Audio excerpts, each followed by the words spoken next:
Good morning दोस्तों, संस्कार academy YouTube channel पर आपका हार्दिक स्वागत है, अभिनंदन है।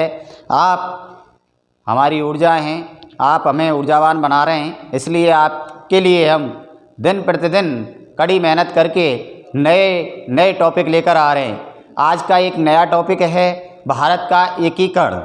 देखें, भारत का विभाजन हुआ, विभाजन होने के बाद फिर भारत की एकीकरण की शुरुआत हुई कि भारत का किस तरह से एकीकरण किया, किसने किया, कब किया गया। तो इस बिंदु के बारे में आज का जो नया टॉपिक है भारत का एकीकरण, इस पर चर्चा करेंगे। तो मैंने बताया था प्रांतीय संविधान समिति के लिए सरदार वल्लभ भाई पटेल को एकीकरण के लिए जिम्मा सौंपा गया था। तो सरदार वल्लभ भाई पटेल ने 562 देशी रियासतों का एकीकरण किया, लेकिन कुछ रियासतें भी रह गई थीं, उन रियासतों का एकीकरण बाद में होता है। तो देखें, आज का जो टॉपिक है भारत का एकीकरण, उस पर हम चर्चा करने वाले हैं। तो देखें, भारत का एकीकरण अक्टूबर 1947 में जम्मू कश्मीर का भारत में विलय किया गया था।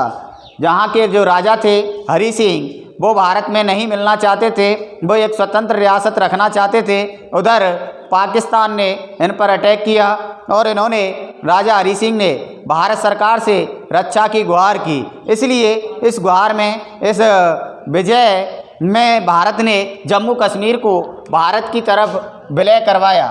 तो ये डेट है अक्टूबर 1947। और एक रियासत थी जूनागढ़ रियासत, यह भी पाकिस्तान में मिलना चाहती थी। इस जूनागढ़ रियासत का भी एकीकरण इसमें बताया जाता है कि जूनागढ़ जो रियासत थी ज़्यादातर वहाँ पाकिस्तान में मिलना चाहती थी, इसलिए जूनागढ़ को भी फरवरी 1948 में जूनागढ़ रियासत को भारत में विलय जनमत संग्रह के आधार पर करवाया गया। जनमत संग्रह करवाया गया कि लोगों की राय जानी गई, लोगों से पूछा गया, तो जनता ने ज़्यादातर जो अपना मत और सुझाव दिया वो जूनागढ़ को भारत में रखने का सुझाव दिया। तो आगे देखें, इसी कड़ी में आगे है नवंबर 1948 में हैदराबाद रियासत का विलय। तो यहाँ बताया जाता है हैदराबाद के जो नवाब थे वो भी पाकिस्तान में मिलना चाहते थे। तो हैदराबाद का जो एकीकरण है, हैदराबाद को भारत में किस तरह से मिलाया गया। हैदराबाद को पुलिस के दम पर, पुलिस कार्रवाई के दम पर यहाँ एक अभियान चलाया गया था, ऑपरेशन पोलो अभियान। पुलिस कार्रवाई के तहत यहाँ मिलाया गया हैदराबाद रियासत को भी। तो अगली जो रियासत है उसमें 1954 के अंतर्गत चंद्रनगर है, यमन है, पुडुचेरी है, करेकाल है, माहे है। फ्रांसीसियों से मुक्त कराया गया। ऐसा नहीं कि 15 अगस्त 1947 को हमारा पूरा देश आज़ाद हो गया हो, कुछ हिस्से क्या हैं इसमें दबे रह गए, कुछ अधिकारों में रह गए। तो यहाँ चर्चा चल रही है, कुछ पुर्तगालियों के हिस्से में थे, कुछ फ्रांसीसियों के हिस्से में थे, कुछ अंग्रेज़ों के हिस्सों में थे। तो अंग्रेज़ों से तो हमने क्या है आज़ाद करा लिए, लेकिन कुछ पुर्तगाली और फ्रांसीसी रह गए, उन पर उनका अधिकार चल रहा था, उन अधिकारों से भी क्या है मुक्त कराया गया। तो भारत का जो एकीकरण का चरण है उसमें चंद्रनगर शहर है, यमन है, पुडुचेरी है, करेकाल है, माहे, ये फ्रांसीसियों के कहाँ थे, फ्रांसीसियों के अधिकार में थे। तो इनको 1954 में मुक्त कराया गया। इसी वर्ष दादरा नगर हवेली को पुर्तगालियों से, देखिए यहाँ तो फ्रांसीसियों से थे ये शहर, और ये क्या है दादरा नगर हवेली को पुर्तगालियों से मुक्त कराया गया। दादरा नगर जो हवेली है उसको कहा पुर्तगालियों से। आ गई ना बात, फ्रांसीसियों से उन शहरों को और पुर्तगालियों से।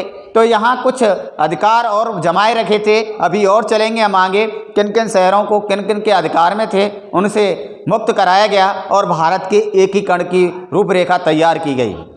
आगे देखिए, मैंने बताया था पहले भी पार्ट में संविधान सभा में बताया था कि हमारा जो भारत था 11 ब्रिटिश प्रांतों में बटा हुआ था और रियासतों में बटा हुआ था। इसके अलावा भी कुछ विदेशी शक्तियों ने भी अतिक्रमण कर रखे थे, उनसे मुक्त कराया गया और भारत का एक स्वरूप जो अखंड भारत की जो हम संकल्पना करते हैं उनसे 1961 में गोवा, दमन व दीव को पुर्तगालियों से मुक्त कराया गया। 1961 में एक अभियान चलाया गया, वहाँ तो अंतिम जो शहर था या राज्य था गोवा, दमन व दीव, उसको पुर्तगालियों से मुक्त कराया गया 1961 के, ध्यान रखना है। आगे की कड़ी में 10वां संविधान संशोधन लेकर आए हम 1961 में। 10वां, भाई हम पहले ही लिख दिया गया है कि भाई ज़रूरत पड़ने पर हम संविधान संशोधन लेकर आएंगे। संविधान संशोधनों के तहत जो भी बात रखी जाएगी संसद में रखी जाएगी, तो इन संशोधन करके उनको भारत का एकीकरण में उनका विलय किया गया। तो देखें 10वां संविधान संशोधन 1961 में लेकर आए। इसमें दादरा नगर हवेली को भारत में विलय तथा केंद्र शासित प्रदेश बनाया गया। यहाँ 10वां संविधान संशोधन 1961 के तहत भारत में दादरा नगर हवेली को कौन सा प्रदेश, चीफ कमिश्नरी का दर्जा दिया गया और उसको केंद्र शासित प्रदेश का दर्जा दिया गया। तो ध्यान रखना 1961 के अंतर्गत रखा गया। फिर हम लेकर आते हैं 12वां संविधान संशोधन 1962 में। उनको गोवा, दमन व दीव का विलय कर केंद्र शासित प्रदेश का दर्जा दिया गया। गोवा व दमन द्वीप का भी क्या कर दिया, हम केंद्र शासित प्रदेशों की श्रेणी में रख दिया गया, केंद्र शासित प्रदेश बना दिए गए। तो आगे देखें केंद्र शासित, वर्तमान में केंद्र शासित प्रदेशों की संख्या कितनी है और राज्यों की संख्या कितनी है, तो ये हम बात करेंगे। और इसमें आगे सुने 14वां संविधान संशोधन लेकर आए जो 1954 में आज़ाद हुए, उनको फ्रांसीसियों से मुक्त कराया गया। वो 14वें संविधान संशोधन के तहत 1900 चंद्रनगर, पुंडचेरी, यमन करेकाल तथा माहे को मिलाया गया और चंद्रनगर को पश्चिम बंगाल में मिला दिया तथा शेष को केंद्र शासित प्रदेश बना दिया गया। यानी कि शेष को क्या बना दिया गया, केंद्र शासित प्रदेश। चंद्रनगर को पश्चिम बंगाल में मिला दिया गया और शेष जो हिस्सा बचा उसको केंद्र शासित प्रदेश का दर्जा दे दिया गया। अब बात करते हैं सिक्किम। सिक्किम पहले रक्षित राज्य का दर्जा दिया गया। सिक्किम को पहले रक्षित राज्य का दर्जा दिया गया। उसके बाद सिक्किम ने तीन विषय भारत को दे रखे थे। सिक्किम को 3 विषय क्या दे रखे थे भारत को, यानी कि रक्षा श्रेणी में इसको रखा गया। उसके बाद है रक्षा, विदेश और संचार, 3 में इसको दिया गया। फिर 35वें संविधान संशोधन 1974 द्वारा 35वें संविधान संशोधन 1974 द्वारा सिक्किम को सहायक राज्य का दर्जा दिया गया और इसके लिए संविधान में अनुच्छेद 2A तथा 10वीं अनुसूची जोड़ी गई। और जिसके सिक्किम के राज्य की दर्जे की हम बात करें, सिक्किम को भी लेकर क्या एक जनमत संग्रह करवाया गया था कि भाई ये भारत में मिलना चाहता है या नहीं। तो सिक्किम को भी जनमत संग्रह के आधार पर भारत में विलय किया गया। तो ध्यान रखना है, इसमें रक्षा, विदेश, संचार इन पर ध्यान रखा गया।